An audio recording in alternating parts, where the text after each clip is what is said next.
Eh bien, dans cette vidéo chapitre 6, nous sommes à la page 2 et nous allons étudier d'abord une première fonction qui s'appelle g, qui à un nombre x associe son carré, x carré. Faites bien attention que la flèche soit bien écrite correctement, ce qui n'est pas forcément toujours le cas. On va appliquer cette fonction g au nombre 3, c'est qu'on a calculé donc g de 3 qui est l'image de 3 par la fonction g. La fonction g dit on prend un nombre, on le met au carré. Donc, quel sera le résultat de la fonction g appliquée au nombre 3? G de 3, ça va faire 3 au carré. Donc, ça va faire 9. G de 2, la fonction g permet de calculer le carré de 2. Donc, le carré de 2, c'est 4. Le carré de moins 3 fois moins 3, ça fait 9. Et le carré de moins 2 fois moins 2, ça fait 4. Tiens, on se rend compte que le nombre 2 et le nombre moins 2 ont la même image, que le nombre 3 et le nombre moins 3 ont la même image. Ça veut dire que le nombre 9 a un antécédent, mais aussi un deuxième antécédent. Le nombre 9 a deux antécédents. Dans une fonction, par une fonction, un nombre ne peut avoir qu'une seule image. Le nombre 3 n'a qu'une image, le nombre 2 n'a qu'une image, le nombre moins 3 n'a qu'une image, le nombre moins 2 n'a qu'une seule image. Par contre, le nombre 4, lui, il a deux antécédents. Il y a moins 2, mais il y a aussi 2. Donc, par une fonction, on n'a qu'une image. Par contre, on peut avoir deux antécédents. Ou plus. On va voir que même, dans certains cas, on peut avoir plusieurs antécédents. Alors, le nombre 4, qui est là et là, il a deux antécédents. Deux antécédents. Quels sont-ils? Les antécédents de 4, c'est 2 et c'est aussi moins 2. 2 et moins 2. Voilà les deux antécédents de 4. On va retrouver ça tout de suite sur une courbe qui représente une fonction. Voilà, cette courbe représente une fonction qu'on appelle f. Donc, en général, la courbe représentant f, courbe comme C, représentant f, c'est indice f. Courbe représentant la fonction f. Voilà, c'est cette courbe bleue. Sur cette courbe bleue, on a les valeurs de f de x qui sont en ordonnée, valeurs de f de x en ordonnée, et ici les valeurs de x sont toujours en abscisse. X, toujours en abscisse. f de x, toujours en ordonnée. Ça, c'est une règle, on ne peut pas changer. Les x sera toujours là. Et les f de x, toujours là. Tout le temps. Alors ici, on vous pose la question, on va lire le graphique. On peut lire sur ce graphique des choses. Eh bien, on va apprendre à lire un graphique. Il y a certains points qui sont repérés. Il y a ce point-là, ce point-là, ce point-là, ce point-là et celui-ci qui sont repérés. Eh bien ici, je peux dire que 3 a pour image 2. 3 a pour image 2, puisque les valeurs de f de x sont ici. Ici, c'est des images qu'on va lire. Images qu'on va lire là-dessus. Et les antécédents, c'est ici. Donc on peut lire pour aller de l'antécédent vers l'image ou de l'image vers l'un ou l'autre des antécédents. Donc ici, le nombre 3 a pour image le nombre 2. Ça donne un point de coordonnée 3, 2 ici. Le nombre 2 a pour image 1. Le nombre 0, 0 ici. 0 a pour image 1. Moins 1 a pour image 1. Moins 1,5 a pour image moins 0,5. Ça, c'est en disant les images. Donc, on peut dire ici que f de 3, c'est marqué en dessous de graphique, l'image de 3 par la fonction f, c'est 2.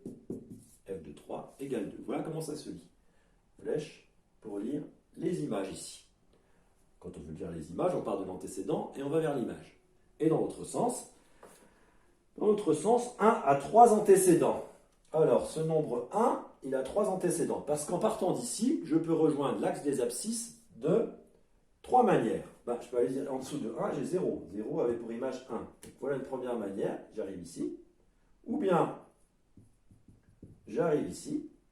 Ou bien, j'arrive ici. 1 a pour antécédent 0, moins 1 ou 2. Donc, on écrit la phrase 1 a 3 antécédents. Donc, vous voyez, on n'a pas qu'un antécédent, on peut en avoir plusieurs. A 3 antécédents qui sont moins 1, 2, j'ai oublié le 0, 0 et 2. Moins 1, 0, 2. Donc si je suis à l'altitude 1, pardon, ici, bien la courbe, elle passe 3 fois à l'altitude 1, elle passe en 2, donc 2 est l'antécédent de 1, mais aussi 0, mais aussi moins 1. Voilà, donc c'est comme si on considérait une altitude, voilà un avion qui passe à plusieurs altitudes, et bien il passe plusieurs fois à l'altitude 1, quand il est en moins 1, quand il est en 0, et quand il est en 2. Ce sont les antécédents du nombre 1. Voilà. Et puis, pour l'instant, c'est à peu près tout. Vous avez bien sûr tous ces exercices à faire. On se retrouve un tout petit peu plus tard pour le tableau, puis pour une formule, et enfin pour un petit problème de lecture graphique.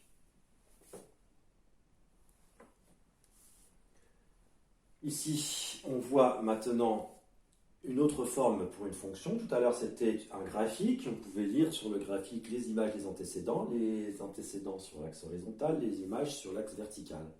Bien ici, l'axe horizontal, c'est les x, donc ça correspondra aux antécédents ici, et les images ici. Donc ici, vous avez toujours les antécédents. Et en bas, c'est les images, c'est même marqué. Donc, 0 a pour image moins 5, 1 a pour image moins 3, 2 a pour image 0, 3 a pour image 5,2, 4 a pour image 0, 5 a pour image 7. G de 1, ça veut dire quelle est l'image du nombre 1 par la fonction G. L'image du nombre 1 par la fonction G, c'est moins 3. Ça correspond à ça. 0 a deux antécédents. Il faut trouver lesquels. Alors, il y a un 0 ici, puis il y a deux 0 ici. Alors, il faut savoir de quel on part. On cherche les antécédents. Donc, on cherche à lire les valeurs qu'on va mettre ici, ici. Donc, les antécédents de 0, c'est ce qui était avant 0. Donc, vous savez que la flèche va dans ce sens-là. Donc, les antécédents, on prend la flèche dans l'autre sens. Quels sont les antécédents de 0? Ah, il y a 4 ici, puis il y a 2. Il y a deux nombres qui ont donné 0, c'était 2 et 4. 2 et 4. Par contre, là, on dit 0 a pour image moins 5. 0 est un antécédent de moins 5. C'est pas pareil que 0 a pour antécédent. Le verbe être, le verbe avoir, il ne faut pas confondre. En français, ce sont deux verbes très différents. C'est noté tout ça? Eh bien maintenant, encore une autre forme, une troisième forme et une quatrième forme qu'on va voir ici. Un programme de calcul sous forme d'un texte. Choisir un nombre, le mettre au carré, soustraire 1. Ça correspondra à la fonction h. Ce texte se traduit en langage mathématique par la fonction h, n'importe quel nombre, c'est-à-dire x, aura pour image, je le mets au carré, donc x carré, et j'enlève 1, moins 1. Voilà, ce texte et cette formule, c'est la même chose. Donc, les quatre formes d'une fonction, je rappelle, un graphique, qu'on a vu juste avant, un tableau, ici, un texte, qui est un programme de calcul, et la formule correspondante. Et ben, on va parler, on a vu le texte, on l'a transformé en formule, la formule, on la transforme en tableau. Puis le tableau pourrait être transformé en graphique aussi, parce que quand vous avez un tableau, vous mettez ça en abscisse, vous mettez ça en ordonnée, et vous avez votre graphique. Alors allons-y, remplissons le tableau. Je prends un nombre, je le mets au carré, j'enlève 1. Le carré de moins 2, 4. Moins 2 fois moins 2, ça fait 4. 4 moins 1, ça fait 3. Le carré de moins 1 fois moins 1, ça fait 1. 1 moins 1, 0. Le carré de 0, ça fait 0. Moins 1, ça fait moins 1. Le carré de 1, ça fait 1. 1 moins 1, 0. Donc 0 a deux antécédents, moins 1 et 1. Comme tout à l'heure. Là, c'était 2 et 4. Là, c'est moins 1 et 1, les antécédents de 0. Voilà. C'est ce qu'on a trouvé ici. On fait une petite pause et on se retrouve pour le dernier exercice. Ici, on termine par un petit problème qui est un exercice qui nous présente le fonctionnement d'une grande roue. Nous avons ici le temps écoulé depuis le départ de la grande roue jusqu'à son arrêt. Donc on voit que la grande roue démarre à une altitude de 0, évidemment. Quand on grimpe dans la cabine, j'espère que la cabine est au sol, parce que ce sera un peu difficile de grimper une cabine qui est située en hauteur. Donc, ensuite, la cabine s'élève, puis redescend au sol. Et entre son point de départ et son point d'arrivée, il s'est passé 30 minutes. Au bout de 15 minutes, elle était au sommet. Voilà ce qui s'est passé. Donc là, on considère que ce tracé correspond à une fonction h dont la courbe représentative c'est h, on écrit comme ça. Courbe de la fonction h passe par un certain nombre de points. L'image de 5 par la fonction h, j'ai déjà expliqué que là, les antécédents se lisent ici, antécédents sur l'axe des abscisses, les images sur l'axe des ordonnées. Donc quand on cherche une image, on vient lire ici.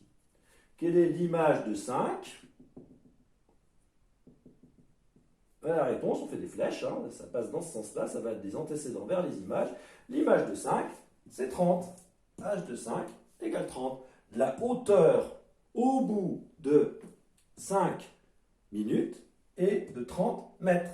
C'est ça l'interprétation. On vous demande d'interpréter dans la dernière partie, où à chaque fois c'est interprété. Hein. Interpréter la réponse, donc la hauteur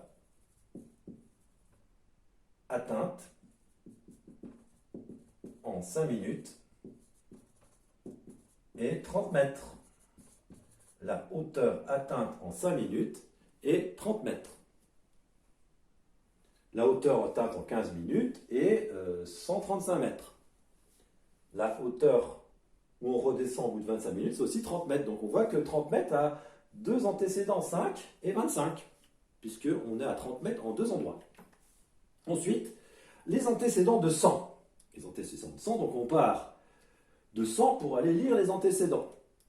Pour trouver les antécédents de 100, on part de là. On part de 100 et on vient lire ces antécédents. Ici, il y a 10, mais aussi 20.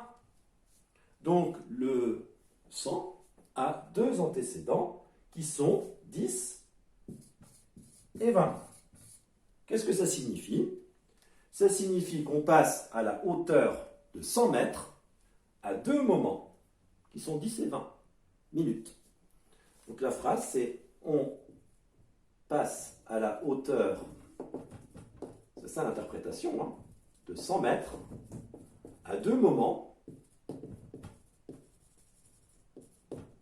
au bout de 10 minutes, mais aussi, au bout de 10 minutes, mais aussi au bout de 20 minutes. Et au bout de 20 minutes, il y a deux antécédents. Voilà.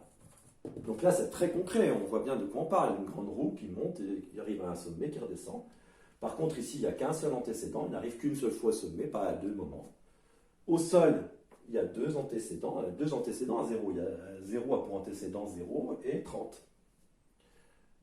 Comme c'est parfaitement symétrique, à chaque fois, on a pratiquement deux antécédents. Hein. Si je prends n'importe quelle altitude, on y passe deux fois. Sauf au-dessus de 135 mètres. Et en dessous de 0, on ne va pas passer en dessous de 0, je l'espère bien, sinon il y aura un gros problème. Voilà, et bien c'est à peu près tout. Je vous laisse noter tout ça. Et vous avez évidemment tous ces exercices, plus encore dans Delta Math. Vous en avez aussi. Vous avez les paragraphes, les notions 24 à 26, dont vous avez les corrigés. Vous avez les corrigés de tout ça. Il faut vous exercer. Ici, je vous rappelle qu'il n'y a pratiquement aucun calcul. Vous voyez, c'est juste de la lecture. Il faut se familiariser avec ce nouveau vocabulaire qui est abscisse, ordonnée, image, antécédent, fonction. Il y a aussi, c'est à peu près tout qu'on a comme vocabulaire, mais il faut savoir passer d'un tableau à un graphique, d'un graphique à une formule à un programme de calcul. 4 notions à entrecroiser et savoir les faire dans un sens comme dans l'autre. Eh bien, bon courage!